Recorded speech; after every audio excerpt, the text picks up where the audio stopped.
Okay, so welcome everyone to HathiTrust Community Week, Day 2. This session umbrella titled as Metadata Improvement Projects and HathiTrust, featuring presentations from librarians from the University of Michigan and Harvard University.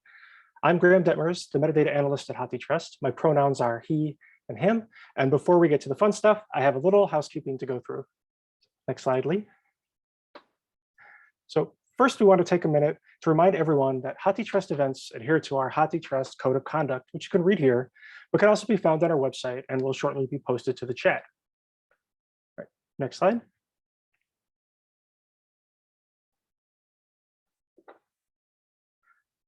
Be sure to keep your cameras off and your microphone muted for the duration of this session. If you have any questions during either of the presentations, about the presentations, please type them into the chat, and my colleague, Melissa Stewart, will make sure that they get read at the end of both presentations. So Q&A will come after both. Closed captioning is available for this presentation, and a link to the slides will be available in the chat. This session is also being recorded, as you just saw, and we plan to post this session onto our YouTube channel, and we'll also email you a link to the recording and slides after the presentation. If you're having any technical issues, you can send a private chat message to Melissa and they'll assist you. Next slide. Oh, one more. So you can tweet about Community Week and this session using this hashtag, and don't forget to play the HathiTrust bingo. Okay, next slide. And so finally, to tee up these presentations a bit, some of the work being discussed in this session was made possible or is going to be made possible by HathiTrust Metadata Quality Improvement Project, which provides some catalogers for member institutions with full view access to the HathiTrust corpus. This project is currently in pilot phase, which is scheduled to wrap up at the end of this August. Participation in this project is planned to be open to all depositing institutional members later this year, with all member institutions being eligible at a still to be determined future date. More details will be coming in the next month or two, so keep a lookout for those. And so now I'm going to stop talking and introduce our first presenter. Lee Billings is the metadata management librarian at the University of Michigan. She works in the International Studies Department, where her background is as a cataloger of Slavic and modern Greek materials, and her passion, which she and I share, is improving metadata for non-Latin script language materials. Lee has also served on the HathiTrust User Support Bibliographic Corrections Group since 2013. Over to you, Lee. Thanks, Graham. Hi, everyone. As Graham had said, I'm a librarian at the University of Michigan, and I'll be talking about our SAZTEC record cleanup project using the HathiTrust Emergency Temporary Access Service. So I first discovered what we call SAZTEC records when I began working at the library as a Slavic languages cataloger, doing work like searching for gift duplicates or shelf listing various materials. As I did so, I kept discovering problematic metadata, mostly associated with records that contained unique system numbers that began with prefix SAZTEC, or SAZTEC. These are generally bibliographic records that were converted from print cards to online MARC records many, many years ago. And when the typists transcribing the data couldn't read the information on the cards, they replaced the characters or words with a hashtag or £. For many years, this symbol was not a searchable character for the average cataloger in our old system, so these records were hard to locate.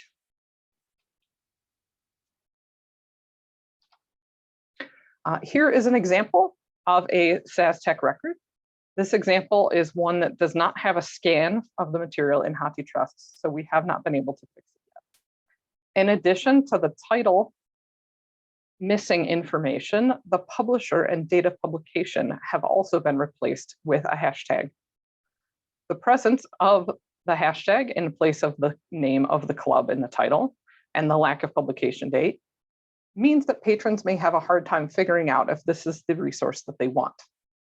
On a guess, this title may be birthday addresses at the Montauk Club of Brooklyn, 1892 to 1899.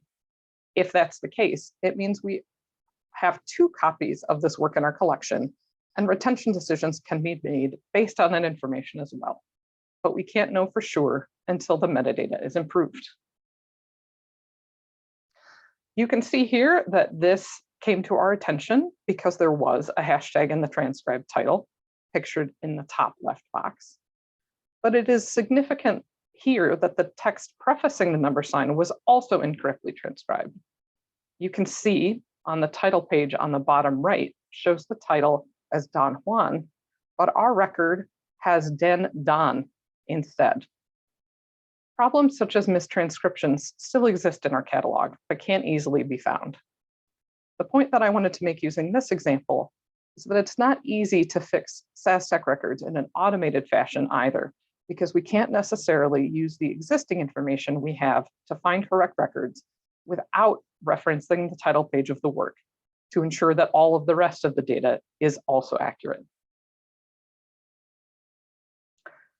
Yet another problem found in SAZTEC records often occurs in the Romanized text in records for materials in Slavic and East European, and of course other non-Latin script languages: character conversion errors. The top picture here shows a transcribed Romanized title of a Russian work with purple circles showing where the letter I should appear, both with and without diacritics. But somehow instead it was replaced with a U with horn character or the letter F. You can see the appropriate transliteration in the bottom example with the correct letters boxed in orange. Since many of our older Romanized records also do not contain Cyrillic scripts, and the U with a horn and the letter F are real characters, they can impact searchability. And this means that the title is essentially unfindable due to these typos. Additionally, these errors mean that we can't use any automated methods of creating Cyrillic script from the Romanized script either, causing a sort of double whammy of a problem. Lastly, one of the other issues with SAZTEC records was that in many cases, the place of publication appeared as an asterisk plus a capital R. In conjunction with this weird problem was the fact that many of these records also did not contain a country of publication recorded. So we couldn't be sure where the work was published. It's a small error, but can be significant for things like copyright determination. And so it's something that should be fixed. There had been many strategic cleanup projects in the past before my time to fix errors such as these in SAZTEC records, but some records still lingered in the system, probably because many of these do require specific language expertise to resolve, but more crucially, would also require a look at the work in order to fix them. We can't guess which words hashtags were meant to represent, and not all text was mistranscribed or misconverted in the same way. Another crucial point is that the bulk of these materials are now held in a closed stacks facility, making obtaining the physical material for purposes of fixing the metadata complicated and a lot more work overall. When the HathiTrust Emergency Temporary Access Service, or ETAS, was announced in April of 2020, I immediately began to think of how it could help with this kind of cleanup project. Because I often use HathiTrust scans to identify metadata errors as a member of the bibliographic corrections group, I immediately identified that this was a possible source to help facilitate cleanup. When other units were looking for remote work, I asked them if they'd be interested in this kind of cleanup work, and all three departments who had technical services units agreed to participate. This project ended up rolling out in two phases. The first, identifying SAZTEC records with quote unquote bad data, began in May of 2020, and the second phase, fixing missing data, began in July. Once I had buy-in from managers to move forward with this cleanup, I asked for a report to find all the bad SAZTEC records. A big thank you to my colleagues in library IT who pulled this report for me out of Aleph. There were nearly 23,000 records on the report, which were identified as having a U with a horn or a hashtag in any descriptive field, or a *R in place of publication field, all of which were known issues with SAZTEC records. Because not all hashtags are erroneous or as placeholder text, of course, it can be used legitimately as a number sign as well. I knew not all would need to be fixed, but I felt that all the records should be reviewed to make sure all problems were addressed as needed. The next step was to sort that large report into smaller ones to make them usable by the many staff who would be participating in this project.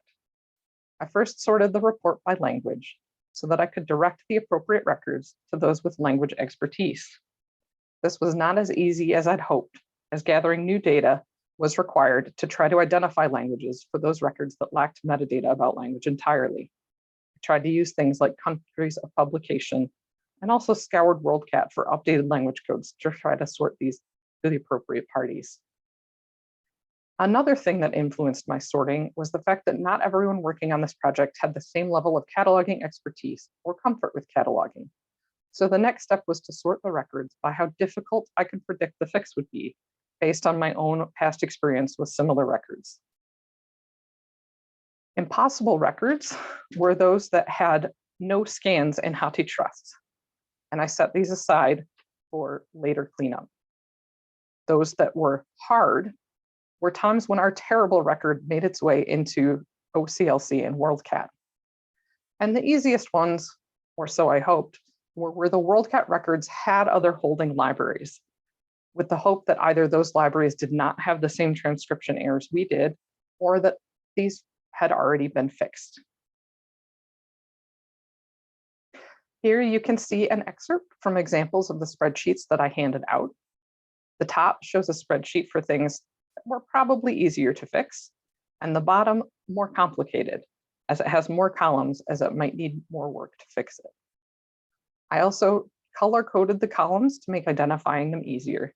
These spreadsheets were quite long and wide and could be difficult to navigate. I made sure to put in the spreadsheet a direct link to the HathiTrust item, so folks could find the record in our system using the local system number, then click on the URL that led to the digital scan, taking them directly to the work without having to search the HathiTrust catalog to find the one they needed. This worked very well. The only problem that this created was that I limited the spreadsheet to showing one link per record.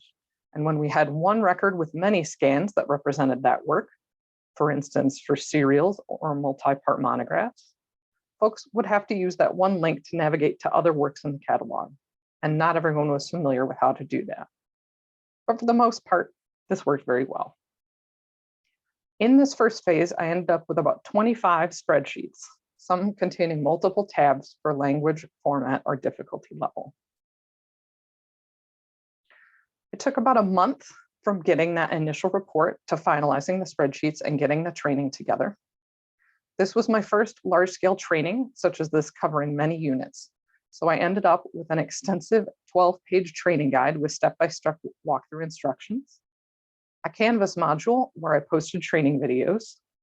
Canvas is our web-based learning management system. And I also held a few Zoom meetings where I did a few examples fixing things live and allowed people to ask questions. This project ultimately began in early May 2020. The workflow for this project was fairly simple. I provided the spreadsheets.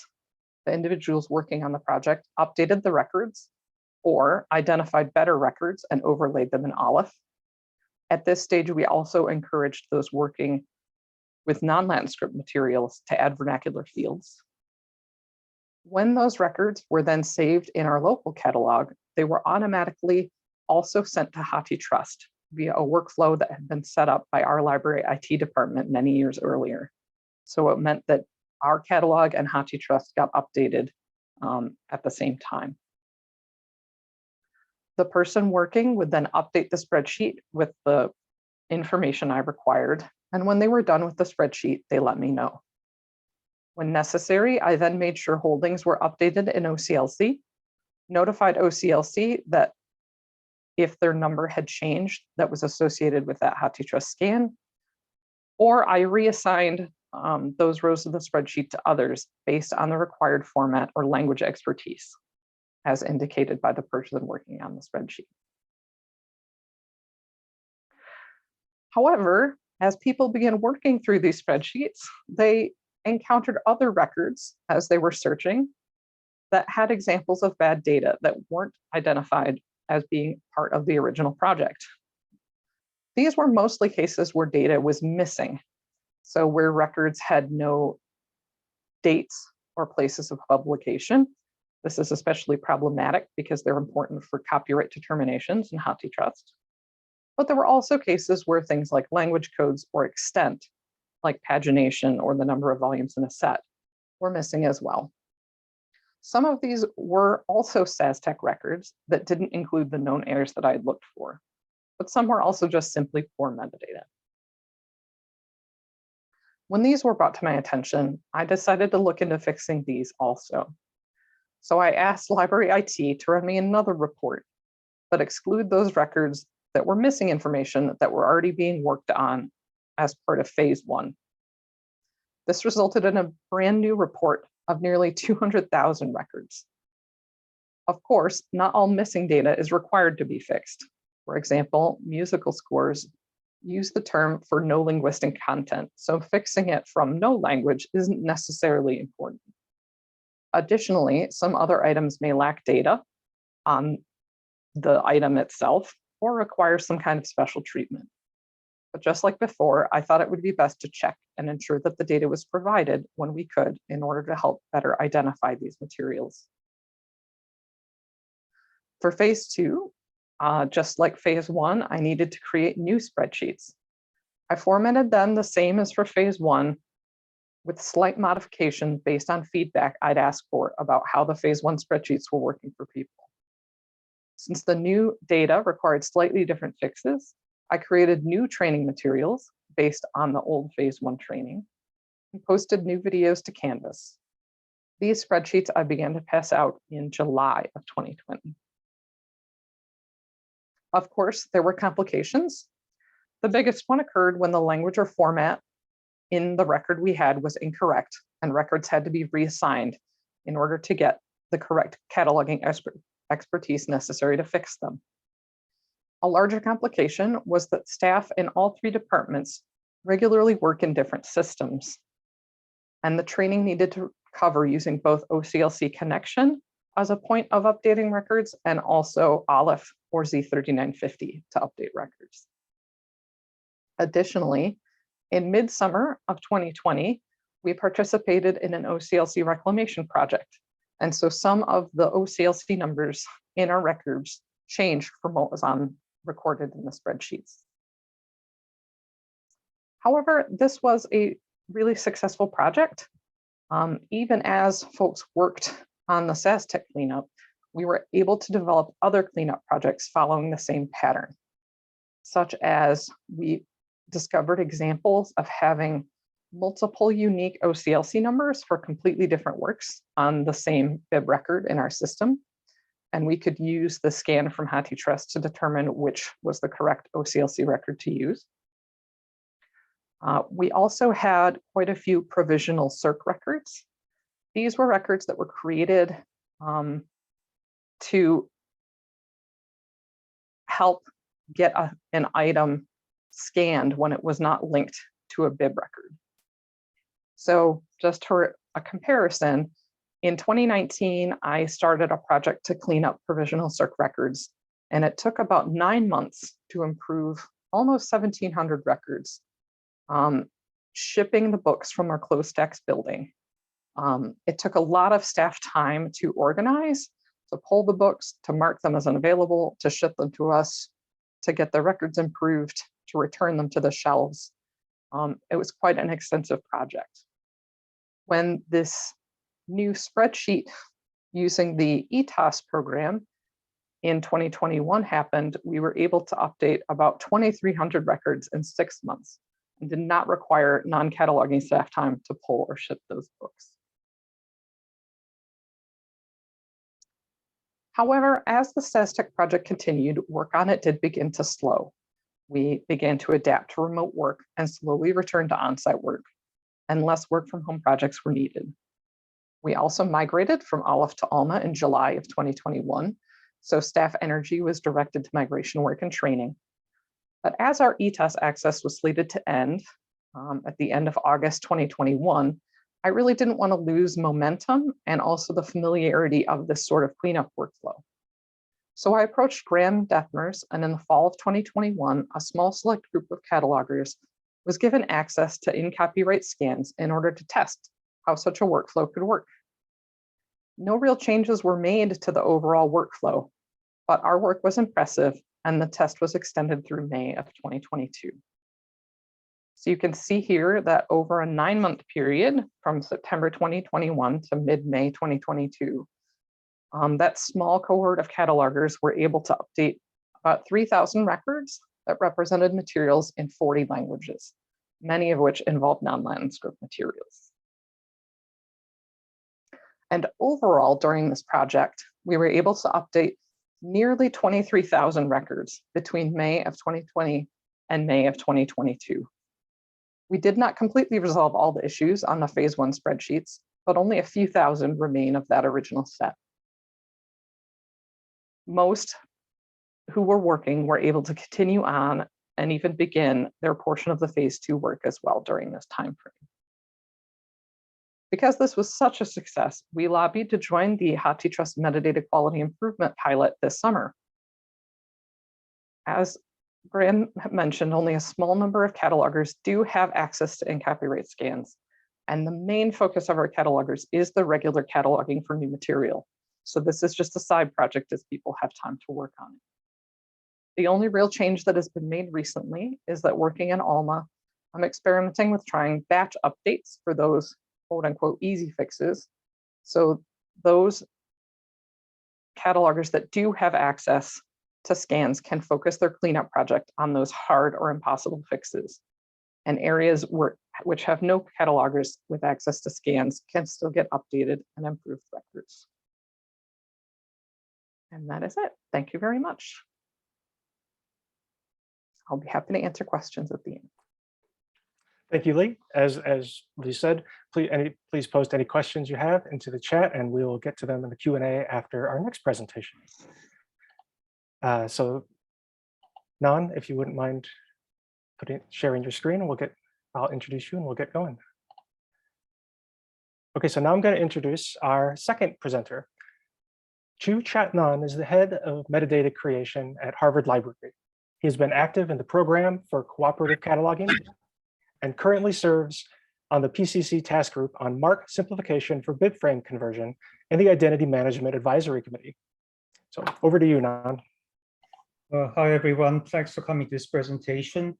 Unlikely, I'm not going to talk about a project that I've done, only about kind of an idea that some of my colleagues and I have been discussing and would like to experiment with.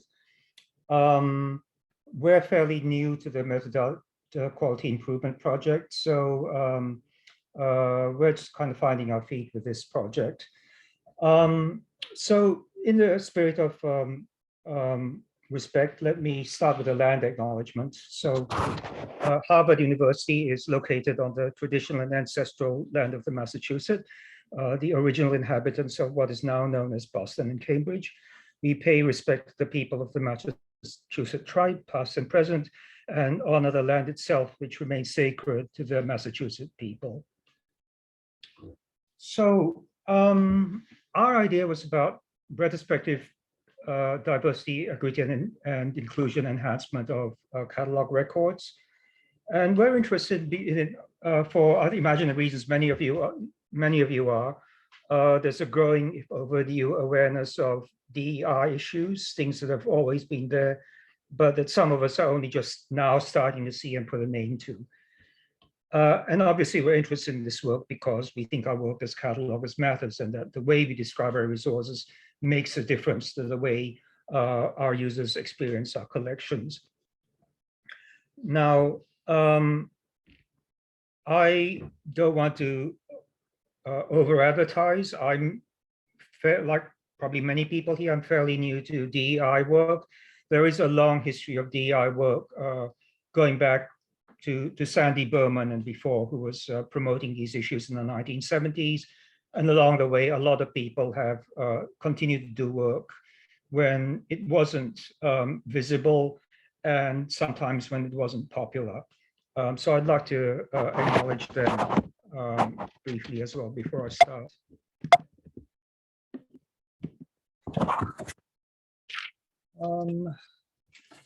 All right. Some libraries, you might have noticed, have started to put up statements about problematical language in their catalogs. This is a draft that we're working on that's kind of like working its way through our committee system right now. I won't read it out to you, but I might highlight a couple of things that are in it. Notice that it says that language can be problematical both overtly and implicitly, and that it can be problematical by omission as well as by commission, and that it needs a response that involves continual revision. So all of those points, I think, are important the way we think about this issue. There is a list of such statements on the Cataloging Lab org website, which some of you may know. And I certainly recommend that if you're thinking about formulating a similar statement for your library. So DEI work in cataloging has a lot of aspects. But let's start by talking about LCSH, where it's natural a lot of the emphasis falls. One example that has been discussed quite often of an LCSH proposal is a proposal for the heading white privilege. It was proposed first in 2011, then again in 2016. And it was discussed in a meeting just a few weeks ago, and I haven't heard the outcome of that discussion yet. Perhaps somebody at this meeting knows. So in 2011 and 2016, it was not approved, and you can see LC's response on the slide there, that they felt existing headings cover the concept adequately. After the 2016 proposal, however, a new heading was proposed and accepted into LCSH, and that was privileged social psychology, which can be combined with headings such as those of demographic groups to convey the concept needed. Now, what's the problem with headings like race discrimination and white people race identity? I think from the standpoint of 2022, we'd say that they don't name the problem. I think there's been a change in the way we think about objectivity, that we don't think of objectivity as a kind of impassivity that might be implied by headings such as race identity. And that we think it's now that it's important to put a name to a phenomenon so that we recognize it. And I think that's why increasingly we're seeing headings like white privilege being proposed. So I think most of you here will know about LCSH weekly lists. LC, to its very great credit, has put a lot of effort recently into systematically reviewing all the headings and updating the language in them. A few examples you can see on the slide there. Slaves to enslaved persons, for example. And there are many examples of revised or new headings, a lot to keep track of, in fact. Now, typically in the cataloging world, we treat this as an authority control issue. We update preferred terms. We deal with things like split headings. In some cases, we substitute locally preferred language where we think there's an intractable problem with an existing heading. What we haven't seen as much of is an effort to update existing records with entirely new headings that reflect new concepts that didn't have expression in LCSH before. And of course, there's a practical aspect to that, which is that there's an issue that it's impractical to access all the text. So,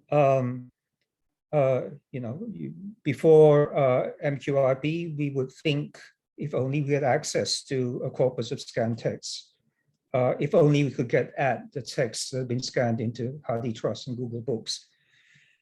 So when we heard about MQIP,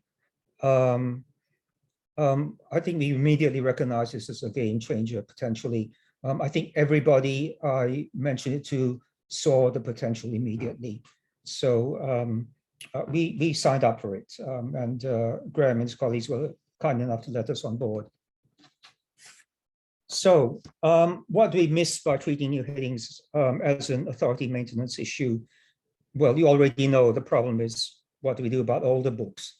And it's actually not hard to see what the impact of that issue is. If you compare this graph with the next one, this is a graph of the use of the LC subject heading privileged social psychology in WorldCat. And the red arrow shows where the heading was established around 2017 or 18. And the blue line shows the instance of records that it's been applied to. So you can see that people started using it pretty much immediately. It became available. And they applied it to materials that were coming through their backlogs, so recent publications. But you can see it's almost a flat line before about 2014. And if you compare it to what you see in Google Books, where I'm showing you a graph showing the usage of the terms white privilege and male privilege. I've marked with arrows where the 2011 proposal happened and the 2016 proposal happened. But you can very clearly see that there's a long history of increased currency of those terms going back to the 80s and 90s. And we've missed all of those books. There's very few of them that have had them applied in the publications in question for the records in WorldCat. And you can also see that we actually lost valuable time between 2011 and 2016 in applying these headings. One more example, this is cultural appropriation. Again, established fairly late, around 2018, 2019, immediately found application by catalogers. But again, if you look at the currency of the term in the actual literature, it's been in growing use since the mid-80s, and we've missed a lot of that in our cataloging. So obviously, you know, I'm not the first person that this struck as an issue. There was a discussion on PCC list, I think it was, a month or two ago. And although the topic started on something else, people started talking about retrospective enhancement of records. And I've quoted a couple of contributions to that thread here. We have Patricia Dragon from East Carolina, who talked about trying to make an effort to improve the respectfulness of their metadata, going through recent LC subject headings and picking out headings that seem to be pertinent to their collections and making an effort to update their headings. Adam Schiff at the University of Washington talked about the SACO proposals that he submits and how they try to follow through on those submissions with work with enhancing WorldCat records. So here is my fairly perfunctory slide about how to do this. If I actually knew how to carry out a project, then this slide would look like Lee's presentation, and it would be full of really helpful details. As it is, I'm simply pointing to a few basic issues that I think it's obvious we would need to address. So we would need to scope the project, figure out what terms we're interested in, which collections we're interested in enhancing, how to find the records, how to evaluate them, how to add the terms, and last but not least, who's actually going to do it. I'll quote Patricia Dragon again.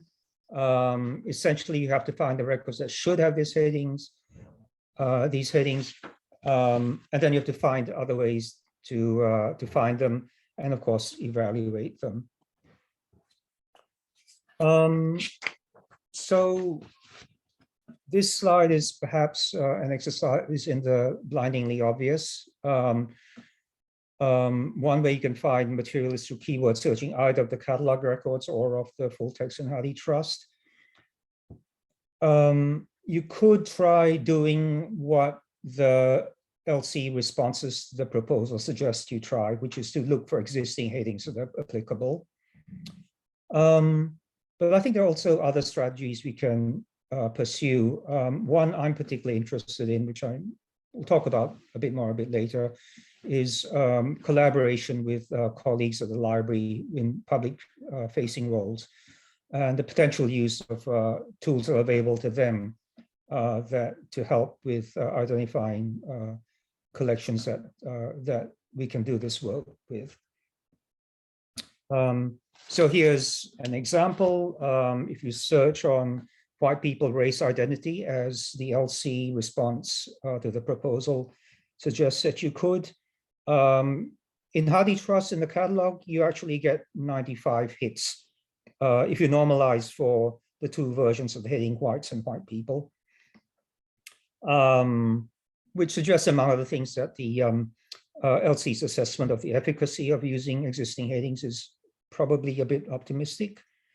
You can also search on the other term, race discrimination. That gets you over 1,000 hits, but that, of course, is a much broader concept. Now, what you can do in HathiTrust is search full text, and that gets you a much bigger set of results, over 12,000. Of course, you then have to work your way through them if you're going to use that as your evaluation set. So there's a lot of work to do here to refine criteria for identifying relevant material, and if you'd like to define a workable problem space. I am drawn, as I say, to the idea of collaborating with public services colleagues or collections colleagues to identify relevant materials.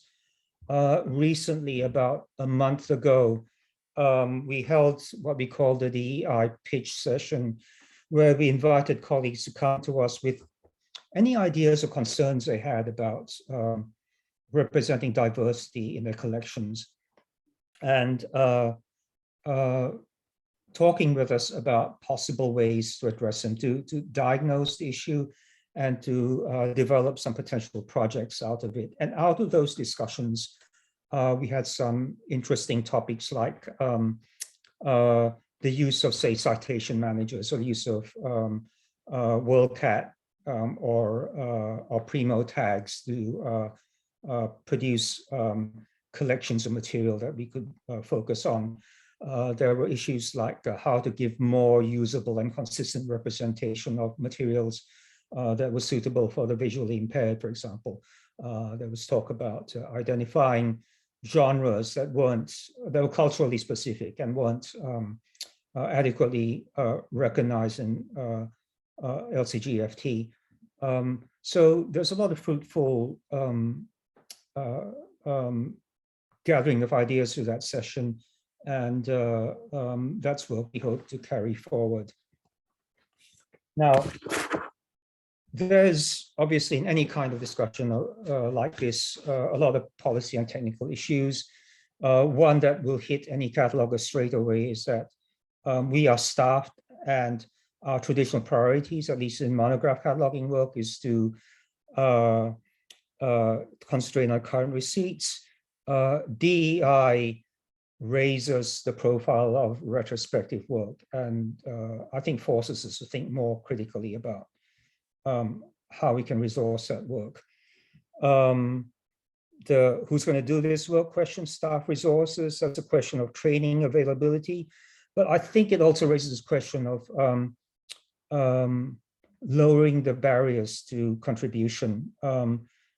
There's been a lot of talk about FAST recently. I am interested in FAST as a possible alternative to LCSH, partly because it makes diversity-related work more available to more people and gives us a better chance of doing meaningful work.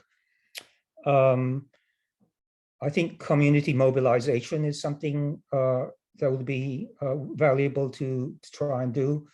In the lead up to this presentation, Graham actually floated the idea of perhaps HathiTrust community projects on remediation work, perhaps similar in spirit to things like the Conster Directory of Open Access Journals projects, where participants commit to a certain amount of work annually. There's issues surrounding choice of vocabularies and whether there are alternatives to the LC vocabularies. There's a whole question of vocabulary governance, the perennial HathiTrust issue of propagating changes. And then potentially other strategies like user tagging, as I mentioned, or maybe down the track, automated indexing.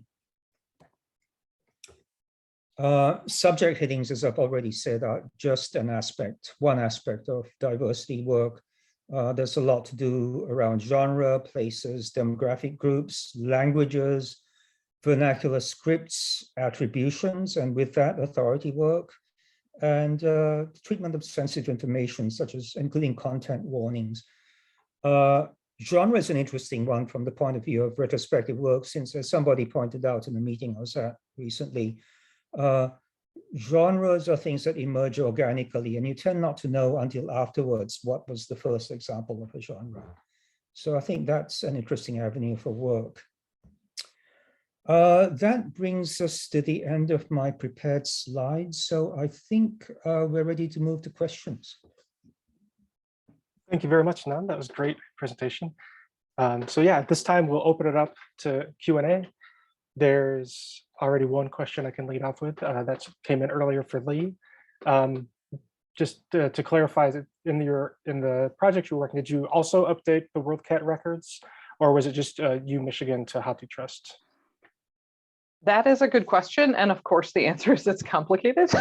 So not all of our staff work in like Connection. So the staff that work in Connection, we asked them to update the records when they were working in Connection. So in cases that were sort of easy, where there was a new record that was better than ours and we just overlaid, while they were looking at that record, they could improve it.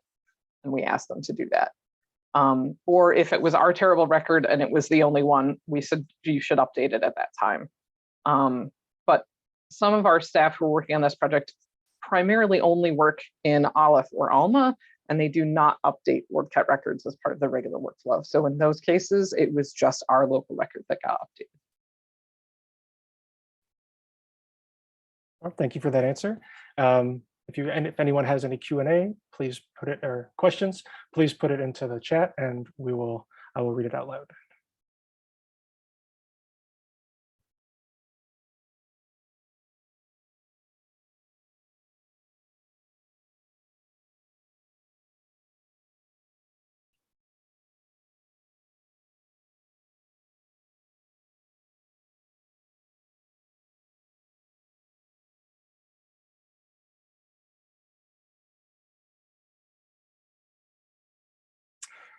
Yes, this is for either of you, but Nan's the one that brought it up.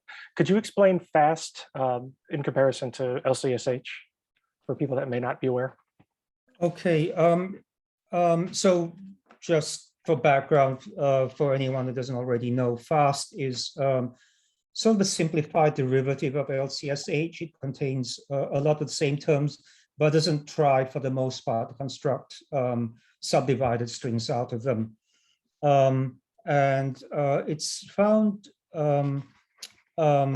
popularity among, I would say, projects that perhaps staffed by people without very specialized cataloging backgrounds, so digital library projects and so forth, because it requires a lot less training in how to construct a subject heading. And recently, I think some of you will have seen the announcement from the British Library that they are planning to adopt it. And with retrospective projects, one of the big challenges is finding people to work on them. Having a simpler subject vocabulary like FAST actually gives you the option to have really a much larger group of people who can potentially help you with it. So that's one reason why I'm quite interested in FAST as indexing vocabulary for these retrospective projects. It's also potentially a work from home type of project where people are not only working as catalogers. So that's why I'm interested in it.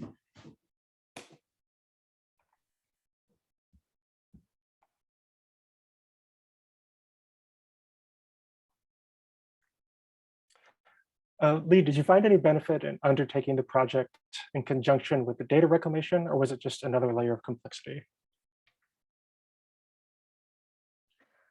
I would say it added another layer of complexity, in part because in some cases, our terrible records might have had an OCLC number in it that matched a good record, but during the reclamation, it was put in as a brand new record into WorldCat. And so there was a lot of like asking records to be merged in OCLC or to, you know, move the holdings from one record to another and that sort of thing.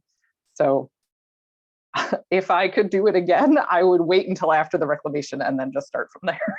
But that wasn't the timing that worked out.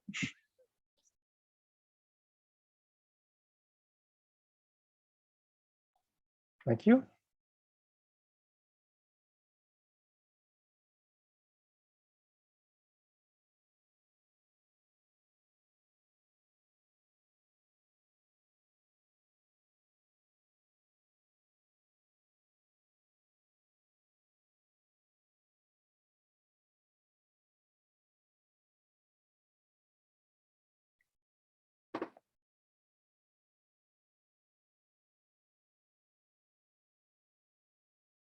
Sometimes I wish I had some elevator music I could play while we're kind of waiting for people to formulate their questions.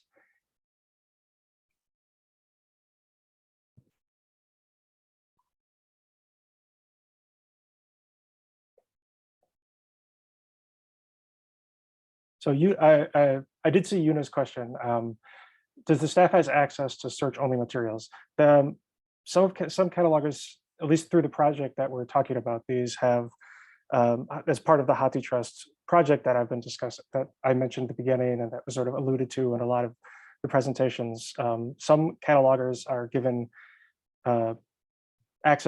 given full view access to the HathiTrust corpus, which allows them to work on any to do any reclamation or remediation work or enhancement work they may want to do on the records.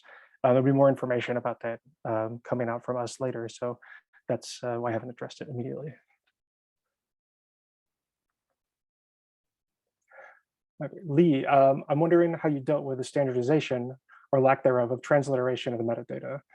As you were correcting issues, did your team attempt to standardize the transliterated metadata?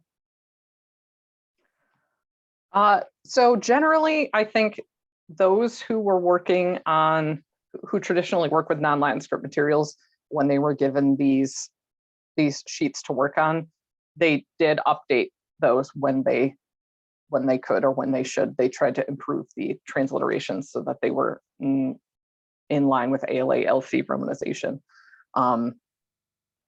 I think that is part of why some of our records got put in as brand new ones, is because the transliteration may have been typed wrong or mistranscribed.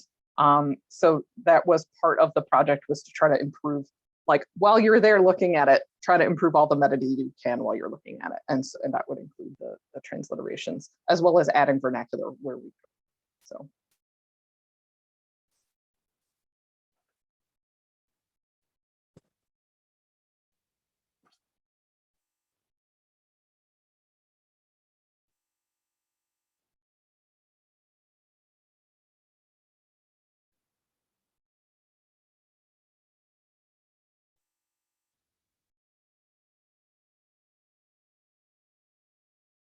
Oh, Nan, you can go ahead and ask that question directly if you want. Yeah, Lee, and you can read it yourself anyway. I'm really impressed by how you got everybody behind your project. Obviously, the circumstances of the remote sort of period had something to do with that. But I'm wondering if this is something you expect of support for going into the future. I would love that, which is why when ETAS ended, I was like, we can't stop because we'll never pick it up again. So I was like, can we keep it going?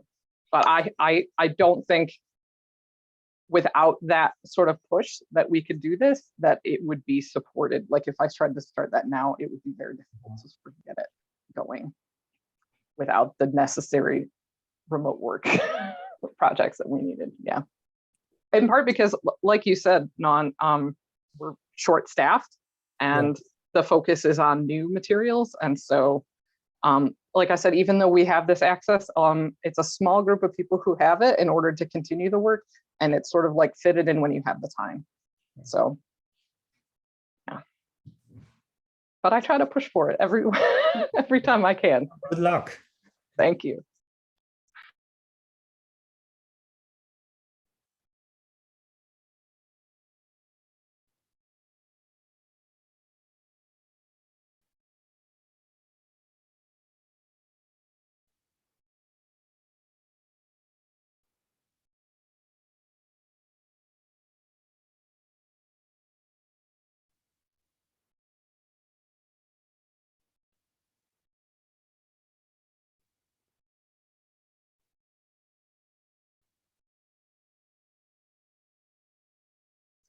Last call for questions.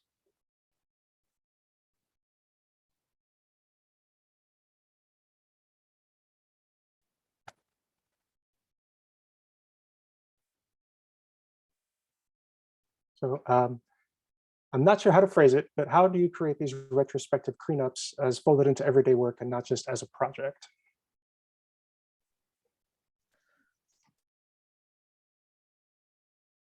I'll say for us, it helped because I was able to give people like these spreadsheets and they were working on them. And then as they incorporated their new work or going back to their original work, I could say, try to find time, like 1 or 2 hours a week to do it. But really, I am not a manager of people. I'm a manager of this project. And so I really just need to sort of push managers to allow the people working under them to have that time to say, let them spend an hour or two using this access to help improve metadata. So for me, it's just like, it's okay if you can't focus a lot of time on it, but if you work one day remote at home, spend a couple hours working on this. And that so far worked.